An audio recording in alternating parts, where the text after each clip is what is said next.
მიმდინარე წლის 24 სექტემბერს ბოლნისის მუნიციპალიტეტის საკრებულოს რიგგარეშე სხდომა გაიმართა. სხდომას 28 დეპუტატიდან 27 ესწრებოდა და მათ დღის წესრიგით 19 საკითხი განიხილეს. ბოლნისის მუნიციპალიტეტის 2014 წლის სოციალური პროგრამის მე-13 მუხლში ცვლილება შევიდა.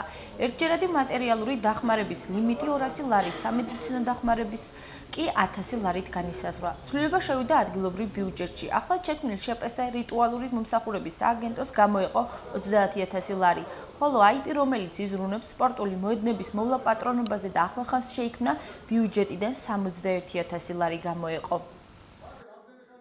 ერთი შპს შეიქმნა და ერთი IP, ასე ეგრეთ წოდებული. IP-ს სარიტუალო მომსახურების სააგენტოს დაემატა 30000 ლარი წლის ბოლომდე და სტადიონების მოვლა პატრონობას დაემატა 61100 ლარი. საკრებულოს სხდომაზე ცნობილი გახდა, რომ ქალაქში დამონტაჟდება ვიდეოთვლები და მოეწყობა შუქნიშნები. რამოდენიმე საკითხი კი პროცედურული იყო. თვითმმართველობის ახალი კოდექსის თანახმად, ბოლნისის მუნიციპალიტეტის ბალანსი არსებული შპს-ები და IP-ები თუ აქამდე ექვემდებარებოდა საკრებულოს, ახლა გადავიდა გამგეობის და გამგებლის დაქვემდებარებაში. დღეს იყო სულ გამოტანილი 19 საკითხი. აქედან რეგისტრაცია გაიარეს სულ ყველა ამბულატორიებმა, დაახლოებით 8 ამბულატორია არის. შპს სარიტუალო მომსახურება, შენობა-ნაგებობების ინვენტარიზაცია და ასე შემდეგ.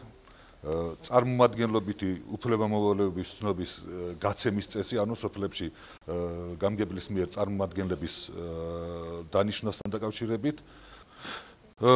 შემოსული იყო კიდე ბოლნისის მუნიციპალიტეტის 2014 წლის ერთიანი სახელმწიფო შესყიდვების გეგმის დამტკიცების შესახებ და კომუნალური სატრანსპორტო კულტურის პარკის, საფეხბურთო კლუბის სიონისა და გაზეთი ბოლნისის წესდების დამტკიცების შესახებ.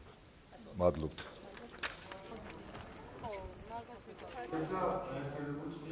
დეპუტატებმა ასევე კენჭი უყარეს და დაამტკიცეს ბოლნისის მუნიციპალიტეტის საკრებულოს გამოკლებული წევრის თეიმურაზ გაბიძაშვილის ადგილმონაცვლის შაქრო ფრუიძის უფლებამოსილების ცნობას და ამიერიდან ბოლნისის საკრებულოში კვლავ 29 წევრი იქნება.